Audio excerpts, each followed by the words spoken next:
Welcome in exams wave.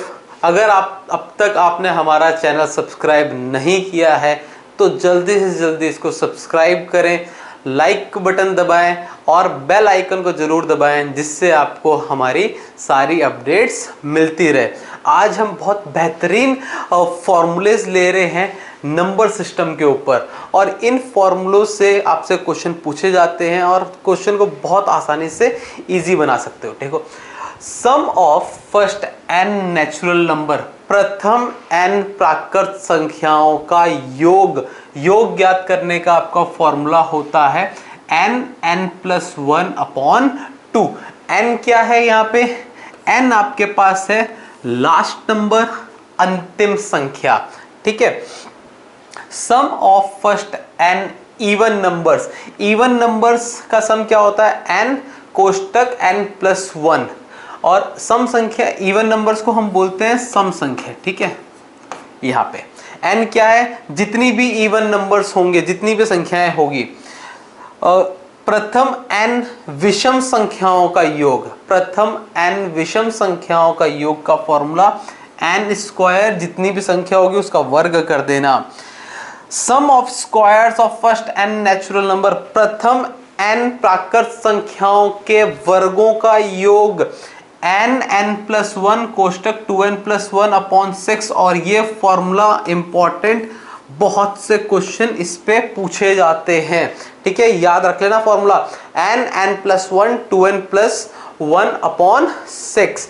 और अगर इसी प्रकार से अगर आपसे पूछा जाएगा प्रथम n संख्याओं के घनों का योग, मतलब क्यूब का योग अगर पूछा जाएगा, तो आप बताओगे n+1/2, और ये पूरा कोष्टक बंद, और ये क्या है हमारे पास? स्क्वायर कर देना। यहाँ पे फिर n क्या है? जितनी भी प्राकृत संख्याएं पूछी गई है आपको, ये आपके पास n हो जाएगा। ठीक है। अब इसके ऊपर इससे मिलते जुलते कुछ सवाल ले लेते हैं, हम कुछ क्वेश्चंस ले लेते हैं। वो आपके क्वेश्चंस हैं यहाँ पे। देखो, बहुत ही बेहतरीन क्वेश्चंस लेंगे हम इसमें, जिससे हम लोग क्वेश्चन कॉन्सेप्ट को बहुत आसानी से समझ सकते हैं। ठीक है। जैसे देखो, ये क्वेश्चन यहाँ पे क्या दे रखा है? देखो, यहाँ पे आपको दिया हुआ है the difference between squares of two consecutive natural numbers. यहाँ पे two consecutive natural numbers are 97, find the numbers. किन्हीं दो कॉन्जिक्यूटिव मतलब लगातार आने वाली प्राकृत संख्याओं के वर्गों का अंतर दिया है 97, और पूछा गया है वो नंबर क्या है, वो देखो। जैसे इसमें सबसे पहले एक शब्द है कॉन्जिक्यूटिव। कॉन्जिक्यूटिव का मतलब समझ लो, और हम इसको ट्रिक से देखेंगे कैसे करते हैं। ठीक है। कॉन्जिक्यूटिव ये कोई नंबर होते हैं। कॉन्जिक्यूटिव नंबर होते क्या है हमको वो देखो। जैसे मैंने बोला 1 2 3 4 5 ऐसे चलते हैं, तो ये जो संख्याएं होती है, पहली संख्या को अगर मैं बोलता हूं x, तो दूसरी क्या होगी? x+1। ये समझना है बस, ये x+2 और ये x+3। लगातार आने वाली संख्याओं को कुछ इस प्रकार से डिफाइन करते हैं कॉन्जिक्यूटिव नंबर्स। अब कॉन्जिक्यूटिव नंबर्स का डिफरेंस, स्क्वायर्स का डिफरेंस कितना दे रखा है? 97। स्क्वायर्स का डिफरेंस दे रखा है 97। तो देखो, पहली संख्या अगर मैं लेता हूं x, तो दूसरी संख्या क्या होगी? x+1। इनके वर्गों का अंतर, x+1 का square minus x² is equals to 97। अब क्या करोगे? x+1 का स्क्वायर करोगे। x+1 का स्क्वायर a+b का होल स्क्वायर, a² होगा x² plus 2x plus 1 minus का x² इज इक्वल्स टू 97। ठीक है। अब यहाँ पे x² प्लस का है, ये माइनस का दोनों कट गया, 1 प्लस का था यहाँ से वहाँ गया, माइनस का हो गया। 2x is equals to 97 minus 1, 2x is equals to 96, x is equals to 96/2 cut गया, x इज इक्वल्स टू कितना? 48। x is equals to 48। इसका मतलब पहली संख्या आ गई मेरे पास 48, तो दूसरी संख्या 48 + 1 49। ठीक है। अब सवाल ये उठता है क्या हमको इस तरह के क्वेश्चंस करने के लिए क्या हमको इस तरह के सवाल करने के लिए हमेशा ऐसा करना पड़ेगा? अगर हमेशा ऐसा करेंगे तो हमारा टाइम कितना लग जाएगा। इसके लिए हमारे पास एक डायरेक्ट मेथड होता है, ठीक है, इसके लिए एक डायरेक्ट मेथड होता है, इसको समझो, डायरेक्ट मेथड बोलो या शॉर्टकट होता है हमारे लिए, ठीक है, शॉर्टकट मेथड। सबसे पहले अगर आपको इसमें छोटी संख्या स्मॉलर नंबर फाइंड आउट करना है, स्मॉलर नंबर क्या करोगे? स्मॉलर नंबर के लिए आप कर देना जो भी डिफरेंस दे रखा है इसमें से -1/2, डिफरेंस -1/2 कर देना। 97 - 1 क्या अप्लाई कर दोगे? 97 - 1/2 96/2 48, डायरेक्ट हमारा जवाब आता है। लार्जर नंबर लेना है, लार्जर नंबर ये ले क्या करोगे? डिफरेंस में एक ऐड कर देना, बटा कर देना 2, डिफरेंस में एक ऐड कर देना, बटा कर देना 2, तो क्या हो जाएगा आपके पास? 97 + 1/2 98/2 49।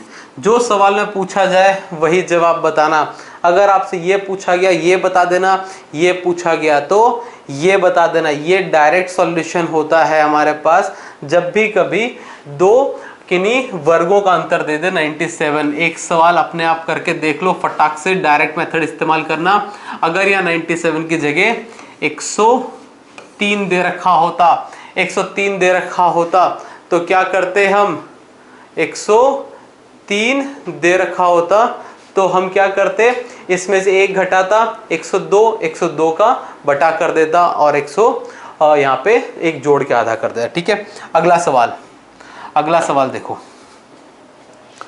अगला सवाल आपके पास ये है, देखो ये रहा, ठीक है। आपसे ये पूछा गया है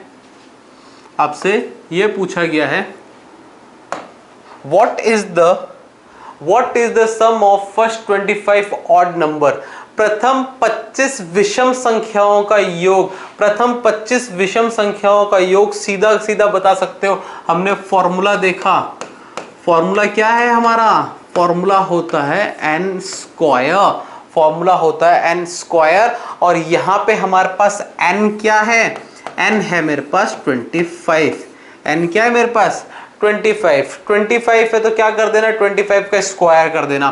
25 का जब स्क्वायर करोगे तो क्या आ जाएगा हमारे पास? 25 का स्क्वायर 625, 25 का स्क्वायर कितना?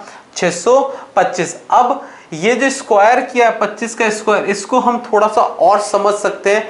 एक स्क्वायर की बेसिक ट्रिक देख लो। अगर कभी भी आपके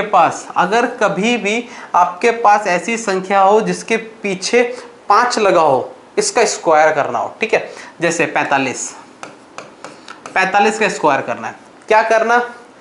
ये जो 5 है, 5 का तो आप 25 लिख देना, 5 का तो 25 लिख देना। और इस 4 को अपनी अगली संख्या से गुणा कर देना। 4 गुणा 5 कितना? 20। ये 5, ये वाला 5 नहीं है। देखो अगला एक और देख लो, 75 का स्क्वायर करना है। क्या करोगे? बहुत सिंपल तरीका, 5 का कर दो स्क्वायर। 5 का स्क्वायर कितना? 25। और यहाँ पे 7 की अगली संख्या क्या होती है? 8। 7 गुणा 8 कितना? 56। तो 5625, ये 75 का स्क्वायर हो गया। कोई भी संख्या ले लेना, जैसे 125, बड़ी संख्या भी ले सकते हो। 125 का स्क्वायर करना है। 125 से स्क्वायर करना, 5 का स्क्वायर 25, 12 का किससे गुणा कर दोगे? 12 का गुणा कर दोगे 13 से। 13 से जब गुणा करोगे 156 होता है। तो ये 15625, ये आपका स्क्वायर हो गया है। तो ये बहुत बेसिक तरीका। एक क्वेश्चन और ले लो, इसी के ऊपर हम आगे ले लेते हैं फटाक से। अगर हमारे पास कुछ इस तरह की चीज दे दे, तो हम कैसे क्वेश्चन को सॉल्व करते हैं वो देखो। अगर हमारे पास कुछ ये देखो बहुत बेसिक सी चीज है ना। देखो अगर हमको क्या बताना है? फाइंड द सम ऑफ इतना सा। इसका अगर सम बताना है तो एक बार तो बहुत आसान लगता है सर, इसको जोड़ दो। जोड़ोगे तो क्या आएगा? 9 आएगा। अगर इसी जगह मैं सवाल आपका ये बना दूं, इसी जगह क्वेश्चन ये बना दूं, करो इसको सवाल 1 + 2 + 3 बढ़ते 50 प्लस 49 घटते घटते घटते घटते 2 + 1, ये सवाल होता। अब बताओ अगर ये सवाल होता या फिर इसके अलावा कुछ भी सवाल होता तो क्या करते। यहां से हमने एक चीज सीखी है इजी सवाल से, ये जो 9 आया है, क्या है ये 9? ये 9 है आपके पास 3 का स्क्वायर, और 3 क्या है मेरे पास? सबसे बड़ी संख्या है इसके अंदर, 3 है सबसे बड़ी संख्या। तो अगर ऐसा सवाल कुछ भी आए, सबसे बड़ी संख्या क्या? 50, 50 का क्या कर देना? वर्ग, 50 का वर्ग कितना? 2500। ठीक है, ये हमारा इसका जवाब 2500। आज की क्लास में अब यही, हमारा वेबसाइट विजिट कीजिए www.examswave.com। Thank you very much.